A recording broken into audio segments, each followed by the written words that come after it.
All right, how's it going? Welcome back to another video here in the series on vector calculus.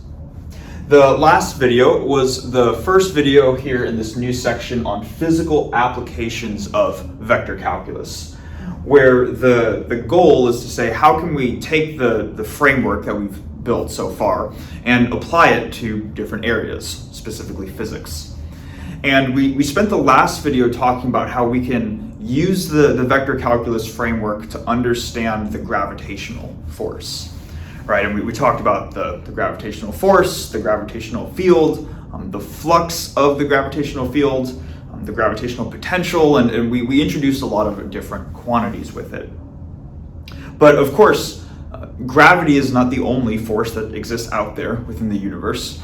And what we're going to be spending this video doing is covering kind of the other force that gets introduced, at least in introductory physics, which is the electromagnetic force. And we're going to be kind of doing something similar in the sense that we want to see how we can use vector calculus to help sort of develop the laws of electromagnetism, or at least some of the main laws, right? Now, of course, I should mention that there are four forces in physics. You have the gravitational force, the electromagnetic force, as well as the strong and weak nuclear forces. But the ones that you're going to see typically in introductory physics courses are primarily gravity and the electromagnetic force. And for those reasons, that's what we're going to stick to for the main applications, at least for now. Now, answering the question of how does vector calculus apply to the electromagnetic force is both an easy and a hard question to answer.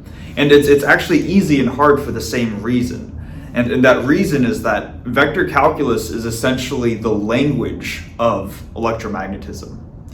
So it's easy in the sense that if you were to go into an upper division undergraduate electromagnetism class or anything really beyond that, essentially every lecture would be filled with vector calculus operators.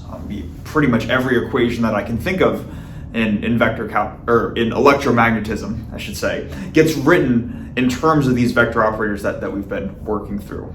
So in that sense, it's really easy to answer the question, but it can also be difficult because you're almost asking the question, well, like, how do you summarize an entire field of study or an entire area of physics into a single video? So what I'm going to be trying to do is just to cover the main fundamental points, or the big equations at least, in which vector calculus describes electromagnetism. This is by no means exhaustive, and eventually I would like to make electromagnetism a video series on the channel, and we will see to the extent that this is just a summary.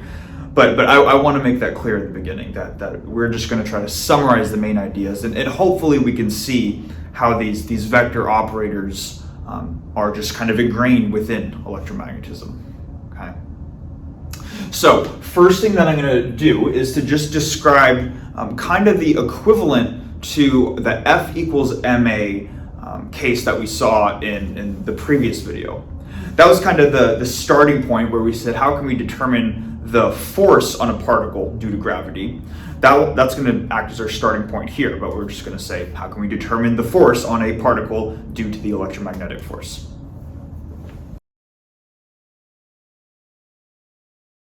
Okay, so what I have here is not a diagram of something resembling the electromagnetic force. This is actually the diagram that we saw from the previous video where we looked at the gravitational force between two particles. And before we dive into anything new, I want to just clarify something in this diagram that we drew right here. And because what we drew is we drew two different particles, this one and this one, but this particle was significantly more massive than this one, and that's why we denoted the size with a circle and this one with a dot, and we called this mass uppercase M while this one was little m, right? Now, the reason why I did that, and why I think it's useful to start with that picture, is because our intuition for gravity, just as humans, deals with this scenario right here. In other words, if we were to drop anything, that object we expect to fall to the ground. And what is happening in that instance is that the little m, in this case, so this small particle right here, would be whatever object is dropping to the ground, and this larger mass, big M, would represent the entire planet Earth. Right? So the massive discrepancy comes from, in these masses right here, comes from our intuition and how we think about gravity on a daily basis. But I do want to just emphasize the point that gravity does not require two particles to have wildly different masses. I could have a setup where I have two particles maybe of similar size and maybe hence similar masses. Maybe this one has a mass of m1, this one has a mass of m2 right here. And they would still experience a gravitational force due to the fact that they both have mass. Okay? And that idea is a fundamental idea that I want to get across. It turns out that all particles have a fundamental property called its mass. And that mass can be 0 or it can be non-zero, or specifically a positive number. Most objects that we think of on a daily basis have a positive mass, but there are particles like photons, which are just particles of light, and they don't have mass. But the idea is that if you have any two particles, and you were to look at one of their properties being the mass of those particles, if they both have a mass, then they will experience a gravitational force due to the fact that they both have mass. Okay.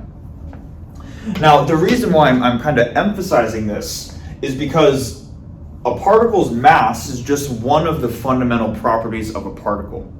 It turns out, though, that other fundamental particles have two other sort of fundamental properties besides mass. And in addition to mass, you can also specify a particle's charge. And then there's this third one, which is a particle's quantum spin. And those three properties, the mass, charge, and spin, are kind of these foundational properties that every particle has a value for. So what we're going to be looking at in this case is not the mass of a particle, but if we have two particles and we were to examine a different fundamental property of them, being their charge, then they will experience an electromagnetic force due to the fact that they both have charge. Now, we wrote letters M1 and M2, or variables M1 and M2 for mass, but we're not going to write C1 and C2 for charge. The typical notation that physicists use is the lowercase letter q. So we could say that these particles right here, if this one has a charge Q1 and this particle has a charge Q2, they will experience an electromagnetic force due to the fact that they both have charge. Okay. So hopefully that idea first makes sense, that particles can have masses and charges and spins, but different forces are going to be responsible for those different properties, or I should say they will interact due to different forces depending on what property we're talking about. So gravitational force, if we're looking at their mass, it's the electromagnetic force if we're looking at their charge. Okay.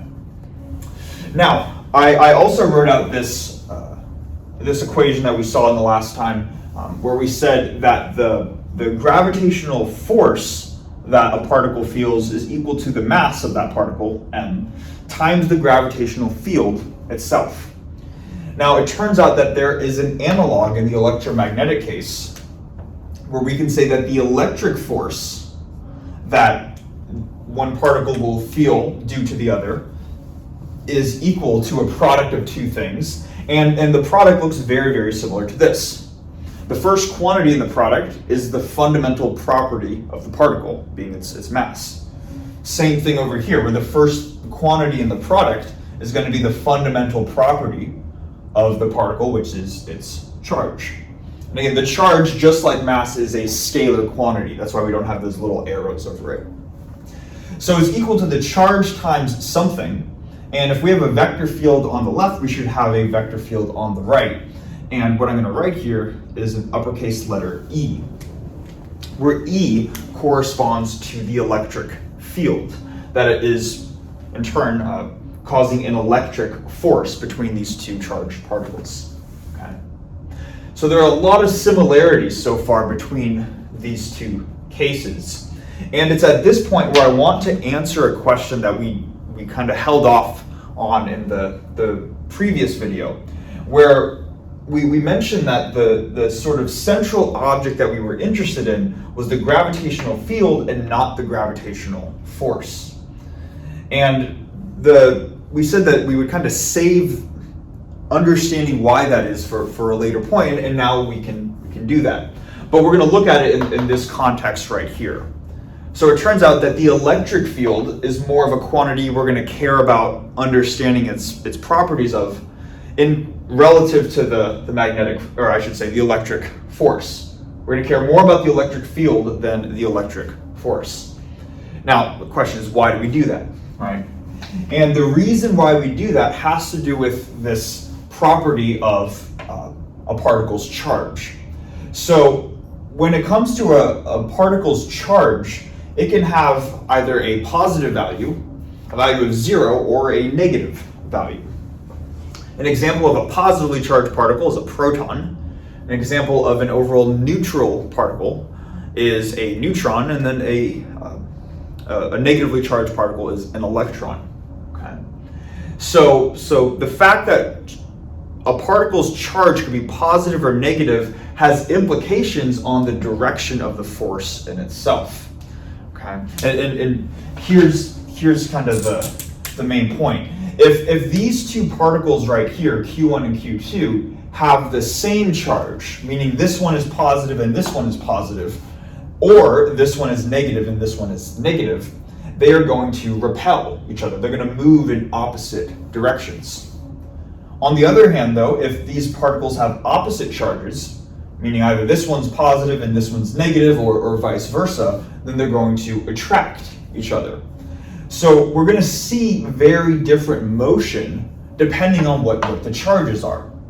And this was something that was different from the gravitational force, because with gravity, any two objects that have mass are always going to attract each other. And kind of the reason why is because mass is always going to be a positive value in the case where it's non-zero. But since charge is allowed to be negative, now there's kind of this ambiguity, this uncertainty on what the motion is going to look like. And hence, if we wanted to see the force on charges, it's not just a simple answer of saying, okay, well, the force is this. The same particle, Q1, could have an attractive or a repelling force depending on the charge of Q2. So what we would like to do is we'd like to have something or some object that has more of a consistency than the force itself, because we can see that the force is going to have these, it's going to look very different in the electromagnetic case, depending on the charges. So to fully answer the question then, the reason why we care about the electric field as opposed to the electric force is because there's more of this consistency that we're going to describe. And just to be consistent going from this picture to this picture, if we care more about the electric field here, we're going to care more about the gravitational field here as opposed to the force. And then again, the same logic applies is right here, where once you have the gravitational field, multiply it by that particle's mass and you get the gravitational force.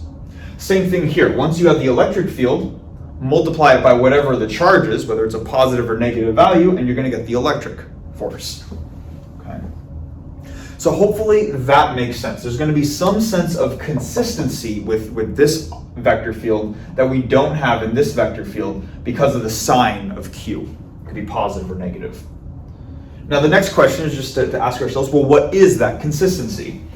And there's this property with electric fields that if this charge right here is positive, then electric field lines are going to kind of move away from the positive charge. So we might have arrows that look something like this, in the case where Q1 is positive. In the case where a charge is negative, you're going to have the opposite case. So if Q2 is negative, now you're going to have all these arrows that are going towards the negative charge. And these arrows, again, right here, are describing the electric field. So if we were to draw out electric field lines, for no matter what our system is, they will always be going away from positive charges, and maybe I'll put plus Q1, and they will always be going towards negative charges. So this way of drawing vector field lines is going to be consistent regardless of what charges you have. You can always count on electric field lines having this property. The reason why people denoted it to move away from positive charges and go towards negative charges is more or less just a convention that everybody's adopted, but it's at least a consistent one that you can work with. Okay. So hopefully that makes sense. Now, to take this a step further, I've been somewhat careful. I've been trying to be careful about the notation or the wording that I've used in describing all of this. We've said that this is the gravitational force, and I've said here that this is the electric force. But of course, the actual physical force responsible for any two particles interacting due to their charge is the electromagnetic force, not just the electric force.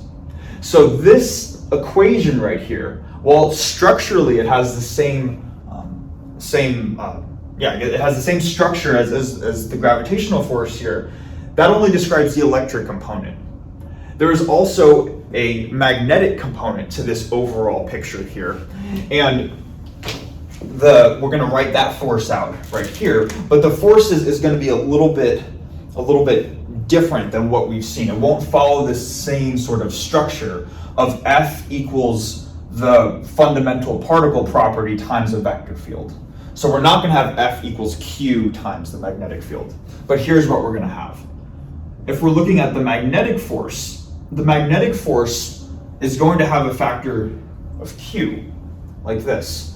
And that tells us that if you have particles that have charge, there will also be a magnetic force at play, and in some instances. But rather than just writing the magnetic force, and by the way, the magnetic force is usually denoted as the vector field B for whatever reason. But rather than writing F equals Q times B, we're actually going to write a cross product of F equals Q times V cross B, where V is the velocity of a given particle. So what we see here is something slightly different. This is the electric force, this is the magnetic force. And we see that the electric force comes about whenever you have two particles that have charge. They're going to interact whenever they have charge. But there's this additional sort of factor that comes in with the magnetic force, where not only do the particles in question need to have charge, but there also needs to be a relative velocity between them. So the magnetic force is produced when there are moving charges present. In the case where there's no movement of charge, sometimes, by the way, people call movement or flow of charge as current. So in the case where there's no current, there's no flow of charge, V goes to zero, and hence you would have a zero magnetic force. Okay. So hopefully that makes sense. It's a little more nuanced than the picture that we saw here with gravity. The electric force occurs whenever you have two charged particles, and whenever those particles happen to be moving relative to each other, you also have a magnetic force. Okay. Now, to combine them together, because ultimately we want to talk about the electromagnetic force, there is an overall concept called the Lorentz force that you see a lot in physics. And essentially what it does is it just combines these two forces together, being the electric and the magnetic. So the overall electromagnetic force, or the Lorentz force, is simply the sum of these two components right here. And the way that you can write that out is they both have a dependence on the charge Q. And then it's a sum of two terms. The Lorentz force is a sum of the electric force, so Q times the electric field, but it's also, we have to add on the contribution from the magnetic force, which is V cross B, where B is the magnetic field. Okay. So this idea of the Lorentz force, this is the electromagnetic force on two charged particles, and this is really kind of the analog in electromagnetism of this expression right here in gravity. Okay. So hopefully that makes sense, and we can see there's a little bit more nuance. And for this reason, or not just the nuance, but I think the fact that gravity is more intuitive, we see it more on a daily basis. Typically in physics, you'll see people start to talk about the gravitational force, and once you have a good understanding of that, then you move on to the electromagnetic force. Okay. Now, assuming all of that makes sense, we're going to follow a similar structure here, where G was kind of the fundamental object of interest. In this case, both the electric field and the magnetic field are going to be our two fundamental objects of interest. So we're going to see how we can use our vector calculus operators to, when our vector calculus operators act on E and B, the E and B fields, what do we end up getting and what can we say? So I'm going to erase the board, and that's going to be the sort of the trend of the conversation next. All right, so the first thing that I want to do is to kind of take a little bit closer look, or just to highlight the fact that that electric force that we just saw on the previous whiteboard was very, very similar, or I should actually say it was had the identical structure, I should say, of the gravitational force. All right, where we saw that for the gravitational force, F equals mg, and then for the electric force, I guess to be more specific, the electrostatic force, we saw F equals Q times E. And the fact that they have these similar properties is kind of leads to this deeper thing that the gravitational force is very, very similar to the electrostatic force. There's a lot of things that we can say about the electrostatic force that carries immediately from the gravitational force. And I want to just start by highlighting those differences, because that's going to kind of bridge into a bunch of things. So we saw in the previous video that the way that we could describe the universal gravitational force, so the gravitational force between any two objects that had mass, was given by this expression right here, where we said that F, being the universal gravitational force, was equal to this constant G times, let's maybe write this as G times m1, m2 over r squared in the r hat direction, where G was just this small number that we called, a small positive number that we called the universal gravitational constant. And it describes the force between any two objects that had masses m1 and m2. And really, these two expressions right here are the same thing. It's that this G quantity kind of encapsulates G, one of the masses, and a factor of r squared. So this is kind of maybe a more specific way of unpacking what this object really is right here. Okay. So this was the universal gravitational force between any two objects with masses m1 and m2.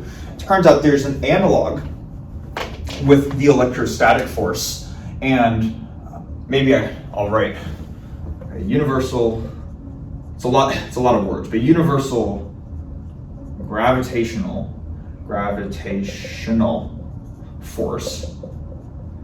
So in electrostatics, it doesn't have the same name. It's called the Coulomb force, but it describes the electrostatic force between any two objects that have charge, not m1 and m2, but q1 and q2. So the Coulomb force is described by F equals some constant k, and then we have the charge of the first particle, the charge of the second particle, and then the distance between them squared, and it's going in the radial direction. Okay. So the structure between these two is identical. We have some constant. Here it's G, here it's this constant K. K, by the way, in case we're interested, K is 1 over 4 pi epsilon naught, where epsilon naught is called the permittivity of free space. It's this small positive number that is just one of the constants of physics. But the point is that the value of it is not super important, more the fact that we have some constant here, some constant here. Then we have the product of the two values of mass, the fundamental property of these two particles. Same thing here, we have just the product of their charges, which is just a different fundamental property. And then we have divided by r squared in both cases, the distance between those two particles, pointing in the radial direction. So that they have this identical structure here. And the fact that, I guess really the thing that I want to emphasize, besides the fact that we have M1, M2, and Q1, Q2, is this 1 over r squared dependence. Because that 1 over r squared dependence has some consequences to it. And we saw some of the consequences to this 1 over r squared dependence in the last video, where specifically we looked at Gauss's law for gravitation, where, maybe I'll just write Gauss's law right here. And Gauss's law, if you remember, it looked at the flux of the gravitational field. So if we took the flux of the gravitational field, it was equal to minus 4 pi g times m, right? So it turns out that for electrostatics, we can also write Gauss's law, and rather than the flux of the gravitational field, it is the flux of the electric field, like this. And it's just going to be equal to some different constants compared to what we had on the right-hand side over here. So it's specifically going to be equal to this quantity Q over the same permittivity of free space, epsilon naught, right here.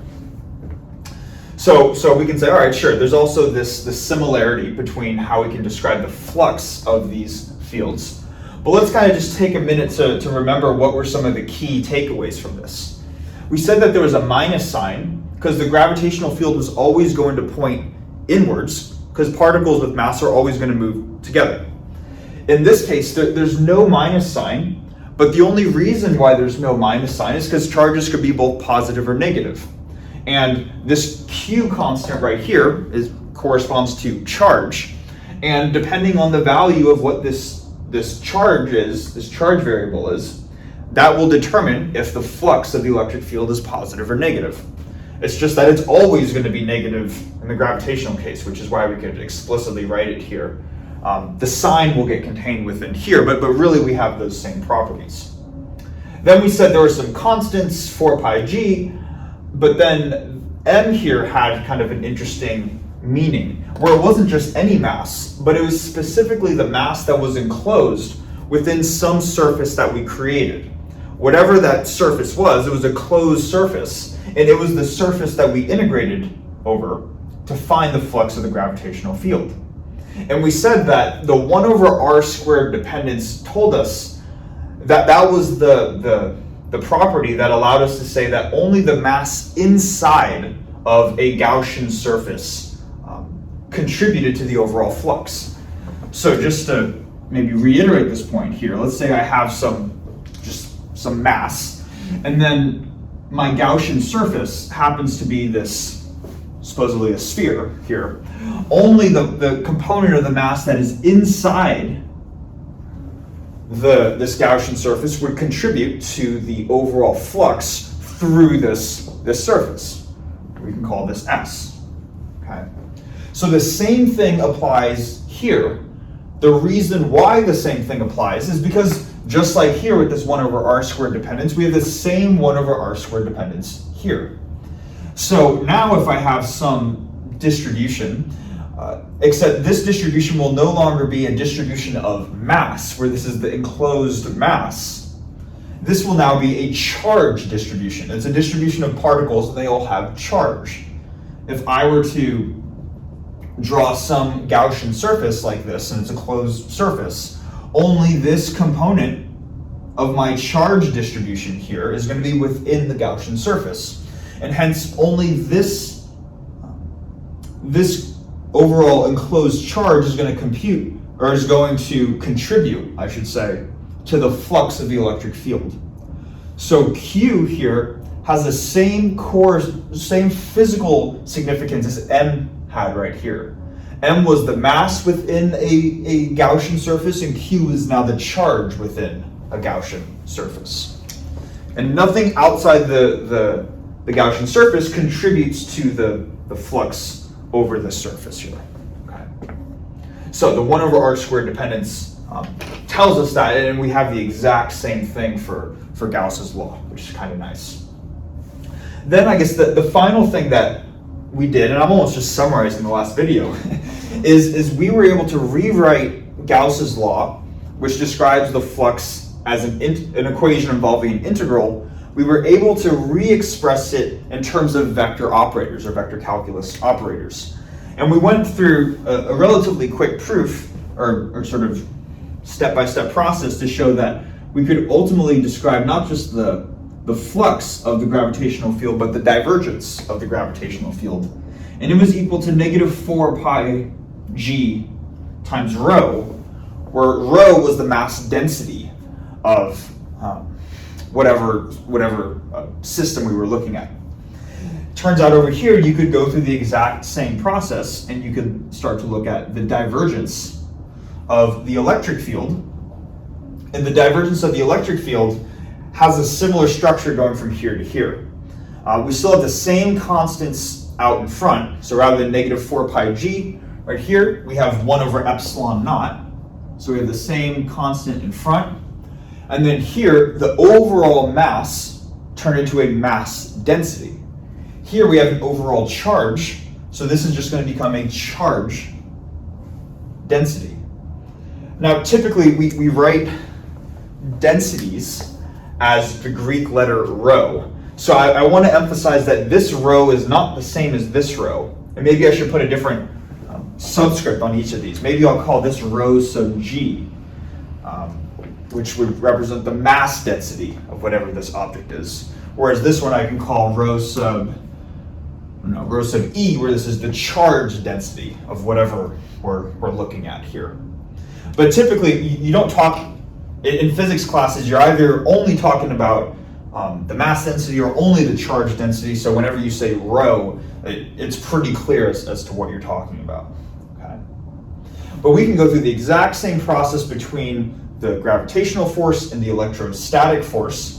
And it actually turns out that this equation that we just got to right here is considered one of Maxwell's 4 different equations. There are ultimately 4 equations that combine the series of Maxwell equations, and they are some of the most fundamental fundamental equations in electromagnetism. So what we're going to do is we're going to spend this video understanding each of the 4 equations, and this is the first one right here. Okay. So what I'm going to do is I'm going to erase the board, and then we're going to start going through the next Maxwell equation.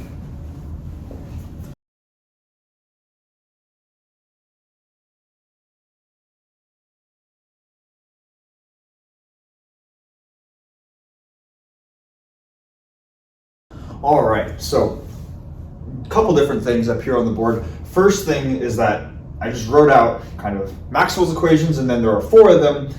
This is the first one, the divergence of the electric field that we just went through. And then this picture right here is going to be talking about the next of Maxwell's 4 equations that we're going to go through. And what we're seeing here is we have this rectangle, and this rectangle is supposed to represent a bar magnet. So I don't know if you've ever seen these things, but you can take a piece of metal, and if it's magnetized, then it will have 2 poles where N is called the North Pole and S is called the South Pole. And what you could do is you could show magnetic field lines that are moving throughout this system right here. And that's what all of these arrows here are. They are all lines describing how the magnetic field kind of moves around this system. And hopefully what we can see here is that all of these arrows are kind of spawning out of the North Pole, and they're all going towards the South Pole. So you see that the flow of these lines is going from north into south. Okay. So this is the case of what the magnetic field B would look like for a bar magnet. And what we could do is we could ask the question, okay, well this is kind of what happens when the magnetic field has a north pole and a south pole. But what if I just wanted to look at one of the two poles on this bar magnet here? In other words, what would happen if I were to, say, break this bar magnet in half? So now we have maybe two subsequent bar magnets, kind of like this. So you take this, you break it in half, where this was N, so that's right there, and then this was S, right here. And what happens is actually this really interesting thing in physics, where we would expect maybe initially that this chunk of the bar magnet to only have a north pole, and this chunk of the magnet to only have a south pole. But what ends up happening, and this is just what we see in observations, so if you were to do this is what would happen, is what actually happens is you don't just have a piece of metal with a single pole, but this actually turns into two different objects, and both of them have what it is called both of them are what we call dipoles. It has two poles, a north pole and a south pole. So by breaking this into two, this is actually the behavior of what these two halves of the bar magnet would look like. And if you were to draw their magnetic field lines for both of these individual halves, they would each have the same B field lines that we're seeing right here. So you just draw them from north going to south, and the same thing right here. And there's this interesting thing in physics where it seems, I want to be careful with my wording here, it seems as if there's no way to produce an object that just has a single magnetic pole associated with it. Now, it turns out that there is a name for this, and the wording is that in physics there is no current evidence for the existence of what are called magnetic monopoles, or a magnetized object with just a single pole in it. That being said, there are a lot of theories that do predict the existence of magnetic monopoles.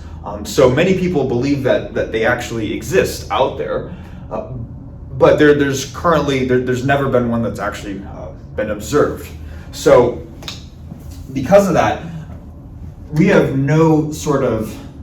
there's no observational evidence, and maybe these things don't actually exist, but there's no observational evidence of just some object that has a single magnetic pole, whether it be north or south.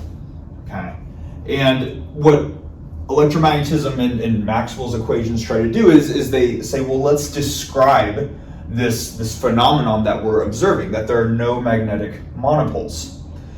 And we can say, okay, sure. Well, how do we can say there are no magnetic monopoles, and at least there are none that have been observed ever. So how can we describe mathematically that that magnetic monopoles aren't a thing? And what we can do is we can just, without getting into the specifics, of course, again, this is supposed to be just a summary type video, we can use the general properties of these field lines that we see right here to describe what the field lines from a hypothetical magnetic monopole would look like. So we see that in this bar magnet, the field lines tend to spawn outwards from the north corresponding pole. So if we were to have a magnetic monopole and it was the north pole, then we would expect these magnetic field lines to be going radially outwards from it, like this. And then just the same, but the opposite case with the south pole of this bar magnet, we see that all of these lines are kind of eventually converging into this single point. So what we would expect if we had this version of of a magnetic monopole is a bunch of these different magnetic field lines pointing radially inwards. Now, what we can do is we can say, let's now draw a Gaussian surface for each of these two systems, whether the magnetic monopole looks like this or looks like this. So if I were to just draw a Gaussian surface, that's kind of what that dashed line is supposed to be, and I could draw the same surface right here. And the specifics, the shape of the surface doesn't matter too much. The main thing is that whatever our Gaussian surface is, it encloses the magnetic monopole. What we can do is we can ask, what would the flux be from these arrows? What would the magnetic flux be? Again, keeping in mind, these arrows here, what they represent are the magnetic field lines. So in this case right here, they're all going from the inner part of the surface to the outer part of the surface. So we would say that the flux, let's do this. Yeah, we would say that the flux, or B dot ds over a surface, is, without getting into specifics, we could say it's some positive number. Maybe I'll just call it positive C for some positive number. And then in this case right here, we would say that the flux is just the opposite, right? All of these arrows are going from outside the surface to inside the surface. They're all pointing radially inwards. So we would say that in this case, the magnetic flux would be some negative number, right? So this gives us an idea for what the flux of the magnetic field would look like. In this case it's positive, in this case it's negative, but we want to keep in mind that we don't actually see these things. No one's ever actually observed a magnetic monopole. And to our current knowledge, at least, they don't exist. So the actual flux of the magnetic field should be not positive and not negative, because we don't see these things observationally, but it should be exactly zero. And maybe a good way of understanding this is let's take a look at the case of a bar magnet right here and draw any Gaussian surface that you want, any closed Gaussian surface.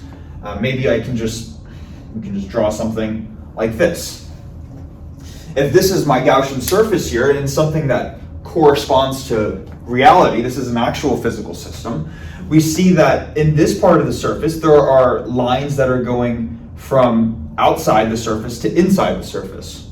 So from this component we would have a negative flux.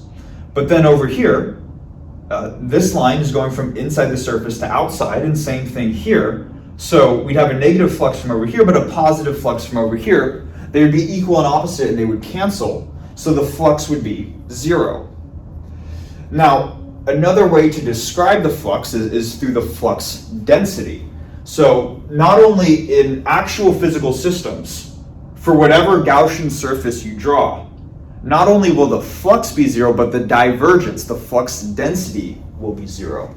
So, and this is the second of the four Maxwell equations. So we have the divergence of the electric field here, and we have the divergence of the magnetic field, and it has to be zero as long as there's no magnetic monopoles which exist. So conceptually, that's what this law is saying, that magnetic monopoles do not exist, at least to our current knowledge. Okay. So hopefully that makes sense. Now, to kind of finish off the video, we're going to fill in cases 3 and 4, and then we'll call it at that point. All right, so far with our two Maxwell's equations, we've looked at the divergence of both the electric and the magnetic fields. I believe we've mentioned this at some point, but if we haven't mentioned it before, we'll mention it now. Maxwell's equations, some of the four most foundational equations in electromagnetism, have to do with just taking the divergence of the electric and magnetic fields, and also the curl of the electric and magnetic fields. So as this is what we're going to be filling in for the second two. We're going to say that for the third equation, we're going to look at the curl of E, and for the fourth equation, we're going to look at the curl of B. Okay. let's start with the curl of the electric field here. And what we're going to do is we're going to make use of the similarities between the gravitational field and the electric field. Or I guess more generally, the gravitational force and the electrostatic force. So if you remember from the previous video, we mentioned that the gravitational force was a conservative, or I should say the gravitational field was an example of a conservative vector field. And what that meant was that we were able to write it as the gradient of some scalar function, which we called the gravitational potential. So it turns out that just like with the gravitational field, the electric field is also an example of a conservative vector field, meaning that we can also write it out as the gradient of the scalar function. Now again, just like how rho here had a similar, rho could have been written for the mass density and the charge density. Phi here does not correspond to the same thing. So I'm going to write maybe a subscript G for gravity and a subscript E for the electrostatic. This quantity right here we call the gravitational potential, and this scalar function here we're going to refer to as the electrostatic potential. Okay. You might have heard the term from physics potential energy. These are slightly different than the potential energies. Turns out that the potential energy is also a scalar function, so it can be modeled as a similar mathematical object, but the potential itself is different than the potential energy. We can think of the potential as the potential energy per unit charge, and then the gravitational potential as the gravitational potential energy per unit mass. So they're similar, but slightly different. Okay. So we say, okay, sure, because these vector fields are conservative, we can write them as the gradient of a scalar field. But from what we've been talking about, we also saw that there was an equivalent condition for writing out conservative vector fields. And I believe we mentioned this in the last video, but this is true just in general, that if you have a conservative vector field, whatever you call it, then one way is to express it like this. Another way is to write out the curl of that vector field. And if the curl is conservative, or I should say if the vector field is conservative, then the curl needs to equal the zero vector. So let's write the same thing right here, that the curl of the electric field is equal to the zero vector. Again, the reason why is because what you could do is rather than writing the curl of E, just replace E with its definition as the gradient of a scalar field. So now you have the curl of a gradient of something. And we saw in the video on second order vector operators that the curl of the gradient of anything is always zero. So that's how we can get to this conclusion right here. Okay. So what it seems like is just from the fact alone that the electric field is conservative, it makes us say, okay, well then the curl of the electric field needs to be zero. So it makes us think we can just write in the zero vector right here. And it turns out that is sometimes true. But there are a couple more caveats that we just don't have to encounter in the gravitational force, and we're going to explore those subtleties now. So I've been trying to be careful with my wording by saying that this is the electrostatic force. And electrostatic, and specifically static, simply means that whatever our system is, it is not changing with time. It does not depend on time, hence it is static. It's just like frozen in time, right? But of course, we could talk about the electromagnetic force when things do depend on time.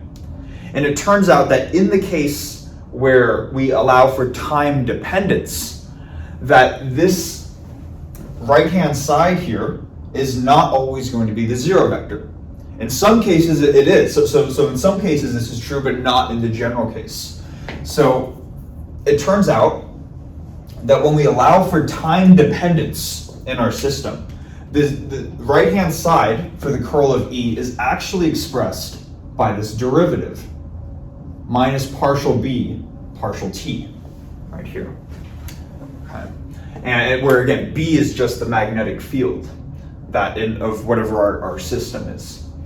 And it's interesting, one, in the sense that this could still be zero, right? So if either we have no magnetic field present in our system, or no external magnetic field, or if the magnetic field is constant, right? Because the time derivative, or if it's constant with respect to time, if the time derivative is constant, then this term goes to zero. But this is what it actually is in the general case. And this quantity right here actually has some physical significance because it gives us insight into how these fields are correlated, or how they're constructed, I should say. This gives insight into how the fields are generated. So let's take a look at that now before moving on to the curl of B. So in this first equation, we're looking at the divergence of E.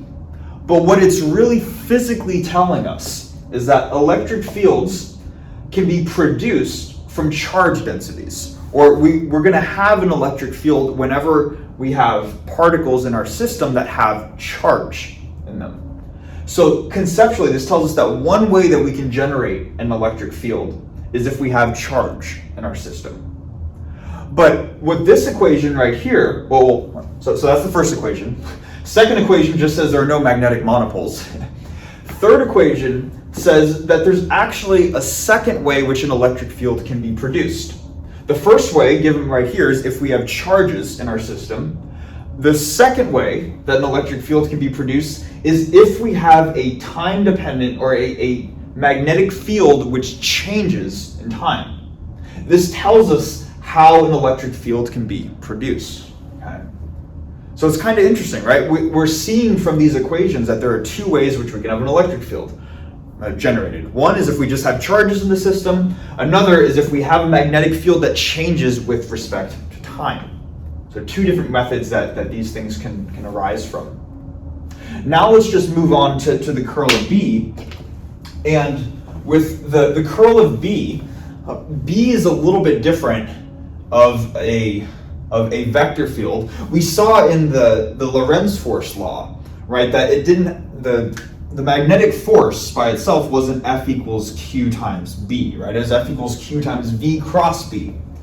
So the magnetic field has some different properties from the electric or the electrostatic field. And it turns out that one of the properties is that it's a non-conservative vector field. And the reason why it's not, or I should say, because it's non-conservative, that means that the curl of B is no longer the zero vector, but it's going to have some non-zero right-hand side. I'm just going to write out what this term is here.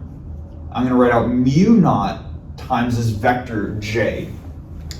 Now, mu naught is just another constant that shows up in electromagnetism. It is called the permeability of free space. Epsilon naught was the permittivity. This is the permeability of free space. It's just another small positive number in standard units. And then J here is the vector that typically gets represented as the current in your system. Now again, the current is simply the flow of charge. So what this equation tells us alone here is that a magnetic field can be generated whenever we have moving charges, whenever we have a flow of charge. Okay? Now, this, just like what we had here, is actually only a part of the overall picture. This is the magnetostatic case right here. Now, when we start to have time dependence, that introduces an additional term here, and you might be able to guess at least what the overall form of that term is. But before we even do that, I want to just comment on something that can be a little bit confusing. Because we're saying that this is how we can write out the curl of B in the magnetostatic case, the case that doesn't depend on time. But if J is a flow of charge, charges are going to flow and they're going to change their position as time changes. So how can we have a time-dependent quantity in an equation that is supposed to represent no time dependence, right? And that can be a little bit confusing. So I want to clarify that really quickly. What people mean by this, the magnetostatic case, is that if you were to have a wire, and this wire has charges on it, maybe they're positive charges, maybe they're negative charges, whatever. We're not going to get into the specifics of how this works, but if you have a wire and current is flowing through the wire, meaning that charges are moving through this wire as time progresses, you can describe this by some current J. In the case where we're talking about magnetostatics, what that is saying is that this J vector is constant with respect to time. So you do have current that is flowing, but in the magnetostatic case, the current is not changing, or the rate that current flows, or I should say the rate that charge flows, the rate that charge flows, or the value of the current does not change with time. So you're never going to have a case in magnetostatics where they're maybe moving along at a certain velocity and then they speed up and then they slow down, because then the current's changing with respect to time. So that's what they mean by magnetostatics. It's just the value of this vector right here. The current, you can say, is not changing with respect to time. Sometimes the terminology is called a steady current. Okay. So kind of this detail, but I just wanted to clarify that because that definitely confused me when I first was learning about electromagnetism. So anyways, this is the magnetostatic case, but what happens if we allow for time dependence in our system? Well, there is an additional term that gets added on over here, and I'm just going to, like before, I'm going to write it out. It's still this permeability of free space, and then we see epsilon naught, the permittivity of free space, times a derivative, where the derivative is partial E, partial T, like this. So what this tells us, this equation alone right here, is that there are two ways that a magnetic field can get generated. Kind of like there were two ways which an electric field could get generated. One way which you can generate a magnetic field is through this first term right here. And if this first term is non-zero, that tells us that a magnetic field can be generated by flowing charge, or if you have current in your system. The second way that a magnetic field can be produced is if this second term is non-zero. And the second way that it can be produced is if you have a time-dependent electric field, or an electric field that changes with respect to time. Okay. So two ways you can generate an electric field, two ways you can generate a magnetic field right here. And hopefully then it kind of makes sense that each of these equations here have a physical significance. And I know I've been saying it a lot, but let me just summarize it now that we have all the equations on the board. First one here says that an electric field can be generated by charges in your system. This one says there are no magnetic monopoles. This one says that electric fields can also be generated by a time-dependent magnetic field. And this one says that a magnetic field can be produced either by currents or by a time-dependent, or an electric field which changes in time. All right. So that, in a broad sense, is what Maxwell's equations are telling us. And you can see that these four fundamental equations are ingrained by these vector calculus operators. Now, as a final thing before we call it, there is another sort of important principle in physics, which is the conservation of charge. We've seen before with the continuity equation that you can have a conservation of stuff. In the I believe it was the integral theorems video, we imagined water flowing in and out of a system. And eventually what we came to the conclusion was that essentially the density would increase, or the density of our water would change with respect to time, and it was going to be equal to the negative divergence of the flow of water. Okay? It turns out that not just in fluid mechanics, but also in electromagnetism, you can have the conservation of charge, where this equation would be upheld where rho is the charge density, same rho is right here, and J would be the current, the same J that is right here. So as a final thing before we kind of wrap this up here, we're going to show how we can use this Maxwell equation to show that charge is conserved. So let me just take this equation, and the first thing that we're going to do is we're just going to take the divergence of both sides. So on the left-hand side here, rather than the curl of B, we're going to write the divergence of the curl of B, like this. Then we have an equal sign. And then the divergence gets applied to these two terms individually. So I can pull my constant out, mu naught, and then I have the divergence of J. And then we have our plus sign. And then we have our constants mu naught, epsilon naught. And then we have the divergence of partial E, partial T. Partial E, partial T, like this. Okay. Now let's start to just see what each of these terms is equal to. This term right here, we have the divergence of the curl of the magnetic field. But if we remember, one of the identities that we came up with in the video from second order vector operators is that the divergence of the curl of anything must be zero, regardless of the specifics of this vector field. If you have any vector field F, the divergence of the curl of that field is zero. So I'm going to write zero just from that identity alone. Then on this side here, this term won't change too much. So I'm still just going to leave this as mu naught times the divergence of J, like this.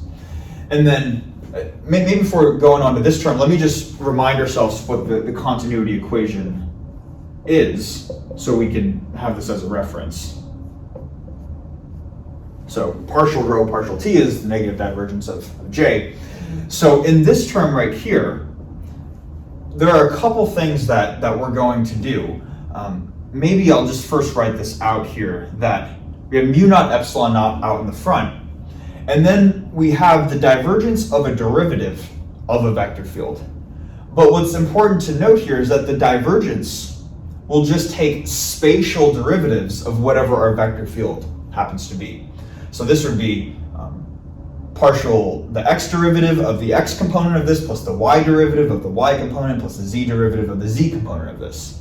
So this divergence operator refers to spatial derivatives, whereas the actual derivative here in parentheses is a time derivative. So even though we have one derivative acting on another, and normally you don't want to change the order in which you apply operators because the order of operations is important for derivatives, you can do so in this case, and it has to do with the fact that divergence only contains spatial derivatives, and this is only a time derivative.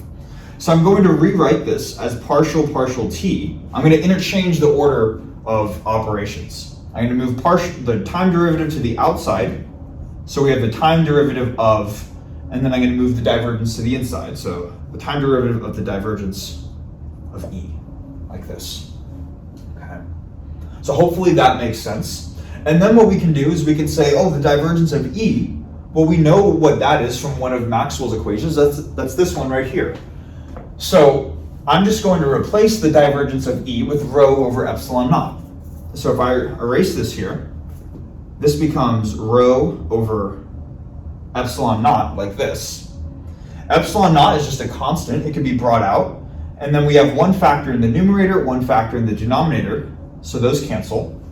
And what we're left with is 0 equals mu naught divergence of J plus mu naught, and then the time derivative, partial T, of, well, just rho now, like this. Now you might be able to see where this is going. Both of these terms have a factor of mu naught, so you could divide mu naught out to the other side. 0 divided by mu naught is just 0. So if you divide out mu naught, this is what you get. And then if you subtract the divergence over to the other side, you get that the negative divergence of the current is equal to the change in the charge density. So just through Maxwell's equations and then a couple of vector identities from what we just were already familiar with, we can show how Maxwell's equations give rise to these other very important concepts in physics like conservation of charge. Okay. So hopefully that makes sense. I think I want to call the video here. Again, this is just an overview of how a lot of the big fundamental equations, being Maxwell's equations in electromagnetism, use these vector operators. But of course, if you want to know all the details, go take an electromagnetism course. And I eventually plan on having an electromagnetism video series on the channel too. So yeah, that's it for this video. So thanks so much for watching, and I'll see you in the next one.